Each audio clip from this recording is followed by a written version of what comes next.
আসসালামু আলাইকুম, আশা করি আপনারা সবাই ভালো আছেন। তো এর আগে আমরা রিয়েল শ্যাডো এবং ক্রিয়েট শ্যাডো কিভাবে তৈরি করতে হয় আমি দেখিয়েছিলাম। তো আজকে আমরা দেখব, দেখেন যে কিভাবে একটা রিফ্লেকশন শ্যাডো ক্রিয়েট করতে হয়। তো এর জন্য যেমন দেখেন আমার এই ইমেজে আমার এটা ব্যাকগ্রাউন্ড রিমুভ করা ছিল। তো এই যে দেখেন আমি এটা ব্যাকগ্রাউন্ড রিমুভ করেছি। তো যদি ব্যাকগ্রাউন্ড রিমুভ করতে চান, আমার একটা টিউটোরিয়াল আছে, আমি এখানে প্রায় ৮ থেকে ৯ প্রকার দেখিয়েছি যে কিভাবে ব্যাকগ্রাউন্ড রিমুভ করতে হয়। তো এটা একটু কাইন্ডলি আপনারা দেখে নেবেন। তো আজকে দেখেন আমরা কিভাবে রিফ্লেকশন শ্যাডো ক্রিয়েট করব। তো আমরা এই জন্য আমরা দুই পদ্ধতিতে রিফ্লেকশন শ্যাডো ক্রিয়েট করা দেখব। তো আসেন, এই জন্য এই যে এটা আমার ব্যাকগ্রাউন্ড রিমুভ করা যেহেতু আছে, এটা আমি কন্ট্রোল জে দিয়ে একটা কপি করব এবং এটা আমি একটু নিচে নেমে নিব এবং এটা নাম আমি দিব রিফ্লেকশন শ্যাডো।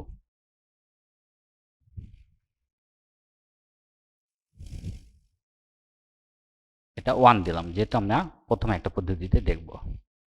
তো এর জন্য আমি এটা কন্ট্রোল টি চেপে ট্রান্সফর্ম করলাম এবং মাউসে রাইট বাটন ক্লিক করে রোটেট দিব 180 ডিগ্রি এবং আবার আমি মাউসে রাইট বাটন ক্লিক করে ফ্রি হরাইজন্টাল দিব।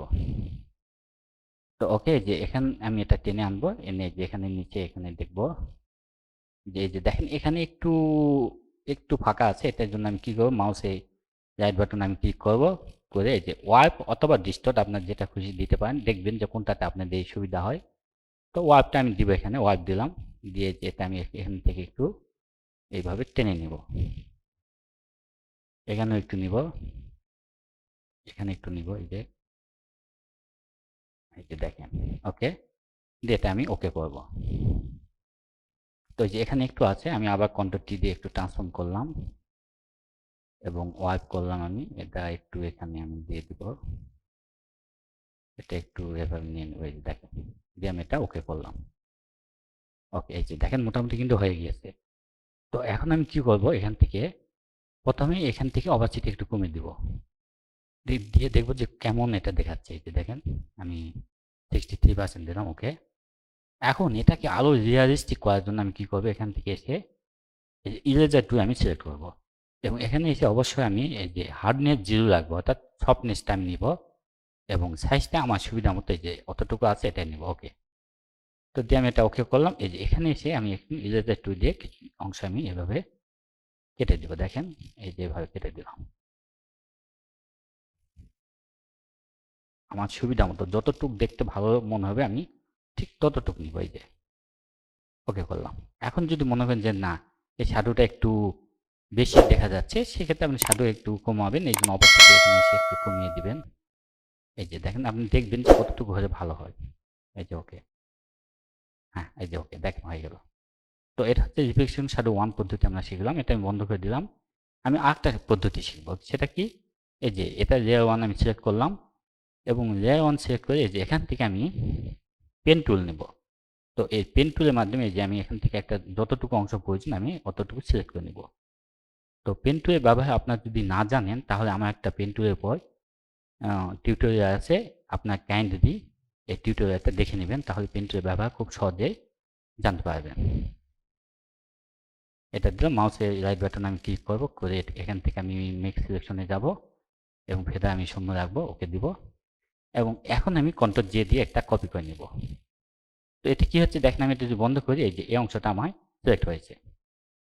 তো এখন আমি এটা কি করব, কন্ট্রোল টি দিব, দিয়ে ট্রান্সফর্ম করব, মাউসে রাইট বাটন ক্লিক করে রোটেট 180 ডিগ্রি, আবার মাউসের রাইট বাটন ক্লিক করে ফ্রি হরাইজন্টাল দিব। দেখেন এখন আমি কি করব, এটা ওকে করব এবং এটা আমি একটু নিচে টেনে আনবো, যে এটা এবং এটাকে আমি এই যে এভাবে একটু নিচে টেনে আনবো। এই যে দেখেন, এই যে ওকে।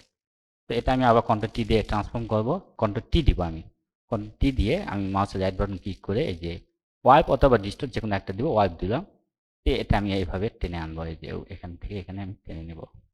এই দেখেন, এখান থেকে আমার যতটুকু মনে হবে যে সুইটেবল, আপনি ইমেজের ডিমান্ড অনুসারে ততটুকু টেনে নেবেন, নিয়ে এটা ওকে দিবেন। এই যে দেখেন মোটামুটি অনেক কিন্তু সুন্দর হয়েছে। এখন এখান থেকে আপনি একটু অপাসিটি কমিয়ে দিবেন। ওকে, এবং এখান থেকে আপনি এই যে আগের মতো আমরা ইরেজার টুল সিলেক্ট করব এবং এখান থেকে অবশ্যই আমি হার্ডনেস 0% রাখবো এবং আমার সাইজ যতটুকু প্রয়োজন আমি ততটুকু নিব। এই যে অতটুকু ওকে দিলাম, দিয়ে এই যে এখান থেকে আমি একটু ইরেজ করব, যতটুকু আমার প্রয়োজন আমার ততটুকু, যাতে শ্যাডোটা ভালো বোঝা যায় ততটুকু আমি রাখবো, বাকি অংশটুকু আমি কেটে দিব। এইভাবে দেখেন, এভাবে এই যে ওকে করলাম। এখন যদি মনে হয় যে হ্যাঁ শ্যাডোটা আরেকটু আমি কমাতে চাই, সেক্ষেত্রে এখানে এসে রিফ্লেকশন শ্যাডো 2 এটা অবশ্যই সিলেক্ট থাকতে হবে। অপাসিটি এখান থেকে আমি একটু কমিয়ে দেব। এই যে দেখেন, এই যে দেখেন এখন মনে হচ্ছে একটা শ্যাডো নিচে এসেছে। এই যে দেখেন, তা আমি খুব সহজে কিন্তু রিফ্লেকশন শ্যাডো 1 এবং রিফ্লেকশন শ্যাডো 2 আমরা দুটো সিস্টেমটা শিখতে পারলাম। তো আশা করি আপনারা এটা বেশি বেশি করে প্র্যাকটিস করবেন এবং আমার পাশে থাকবেন।